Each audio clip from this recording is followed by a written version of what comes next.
Hi everybody, welcome back to international villager by Neo. And इस video में मैं आपको वार्न करना चाहता हूँ, अगर आपने फ्लाइट बुक करा दी है, आपके पास वीजा है, आप अब नेक्स्ट वीक या नेक्स्ट मंथ जो है जर्मनी जाने वाले, बट आपकी यूनिवर्सिटी जहाँ फ्लाइट आपकी लैंड करेगी वहाँ नहीं, और आप सोच रहे हो कि मैं वहाँ जाके ट्रेन टिकट बुक कराऊँ, तो वो गलती मत करना। आप बहुत महंगी पड़ेगी।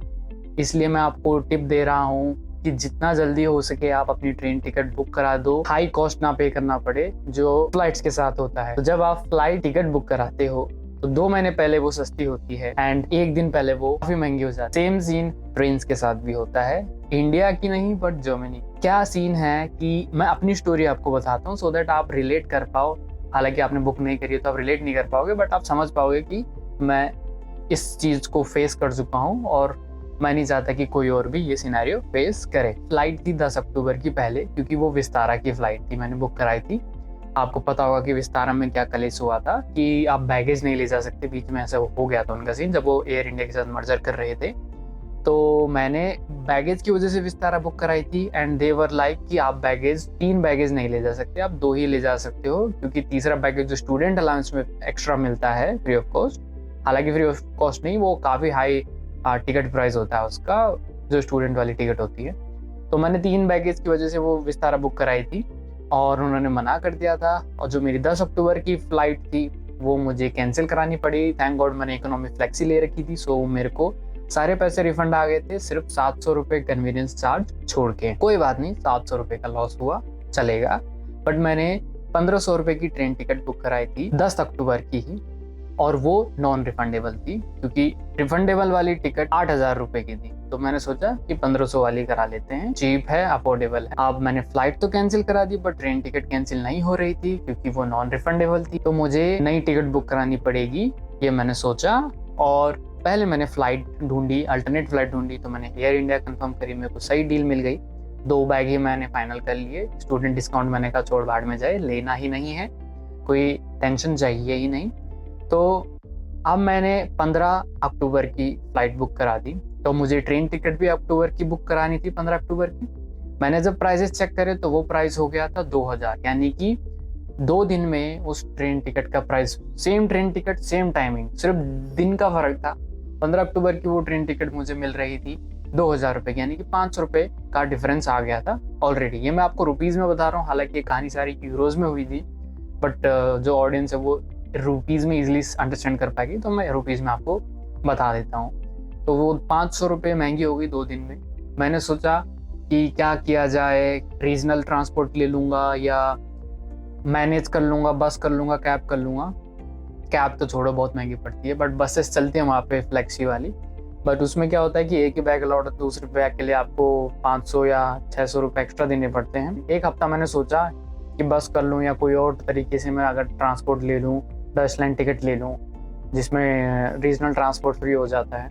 काफ़ी चीज़ें सोची बट कुछ समझ नहीं आया, तो फिर इन द एंड मैंने सोचा कि आइस ट्रेन ही मुझे बुक करानी चाहिए, क्योंकि ये सारी कहानी आइस ट्रेन की मैं कह रहा हूँ। मेरी जो यूनिवर्सिटी है वो दूसरे स्टेट में है और मेरी फ़्लाइट फ्रैंकफर्ट में लैंड कर रही थी, तो वो जो लॉन्ग डिस्टेंस ट्रैवल था वो रीजनल ट्रेन से आप करोगे तो 6-7 घंटे आपको लग जाते हैं। इसलिए आइस ट्रेन आपको 2-3 घंटे में पहुंचा देती है वो, क्योंकि काफ़ी फास्ट चलती है और उसके स्टॉप्स कम होते हैं। तो मैंने आइस ट्रेन बुक कराई थी, वो कलेश हो गया था नॉन रिफंडेबल वाला। मैंने बाद में प्राइस चेक करा तो मुझे 2000 की मिली। अब जब एक हफ्ते बाद मैंने उसका प्राइस चेक किया तो वो मुझे 3000 की मिल रही थी।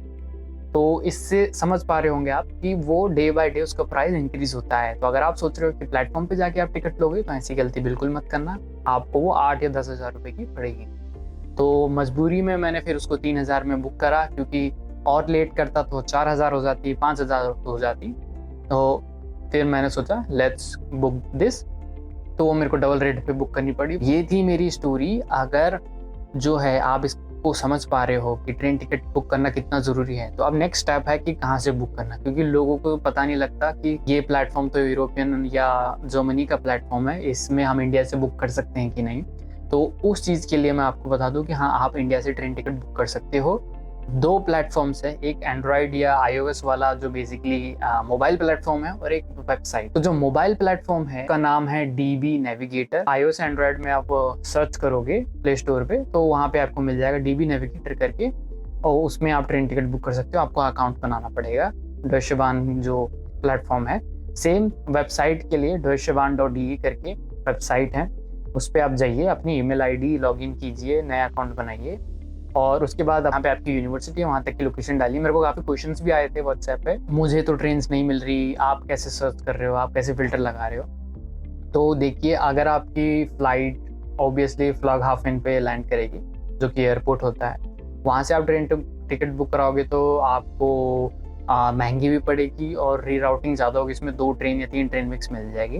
तो आप ट्राई करना कि सिटी सेंटर या हॉफ्टबानोफ में आप पहुँचे, जो मेन सिटी सेंटर का हॉफ्टबानोफ होता है, यानी कि ट्रेन स्टेशन होता है, और वहाँ से आप अपनी ट्रेन टिकट लीजिए अपने यूनिवर्सिटी की जो सिटी है वहाँ तक। ठीक है, तो जैसे हमारे केस में फ्रैंकफर्ट फ्लगहाफन से अगर मैंने बुक करा था तो मेरे को 2 ट्रेन मिल रही थी, तो उससे बेटर था, मैंने कहा मैं पहले सिटी सेंटर वाली से देख लूँ। तो फ्रैंकफर्ट मेन हॉफ्टबानोफ करके ट्रेन स्टेशन है, उस पर आप पहला सेलेक्ट करिए कि मेरे को यहाँ से डिपार्चर करना है, और फिर मैंने जैसे न्यूरमबर्ग मेरी सिटी है जहाँ मेरी यूनिवर्सिटी है, वो मैंने डाल दिया जहाँ पे मेरे को पहुँचना है, और फिर मुझे अवेलेबल ट्रेन आ गई। अपने टाइम के सूटेबल आपने ट्रेन टिकट बुक करानी है। ध्यान रखना कम से कम 3 या 4 घंटे लेवरेज लेके चलना, क्योंकि आपका कस्टम्स में काफ़ी टाइम लगेगा। वैसे भी अक्टूबर फेस्ट में आप लैंड करोगे, अगर आप अक्टूबर में जा रहे हो, या फिर वो काफ़ी टूरिज्म वाला मंथ होता है अक्टूबर। कस्टम की जो लाइन होती है, आपका पासपोर्ट कंट्रोल जो होता है, वो उसमें घंटों लग जाते हैं, 1 या 2 घंटे आराम से आपके निकल जाएंगे। तो आप कम से कम 3 या 4 घंटे लेवरेज लेके चलना है। अगर आपकी फ्लाइट 7 बजे शाम के लैंड कर रही है, ट्राई करना है कि आप ट्रेन टिकट बुक कराओ 10 बजे रात की या 11 बजे रात की, आप जो है अपनी ट्रेन कैच कर सकते हो। अगर आपको वीडियो पसंद आई और इन्फॉर्मेटिव लगी तो do give a thumbs up, please like and subscribe. मेहनत चल रही है, देख रहे हो बैकग्राउंड में, टेम्परेरी है but soon this will be permanent. Germany, वहाँ पे थोड़े से टूल्स लेने पड़ेंगे, बट सेम कहानी same story. Don't forget to subscribe.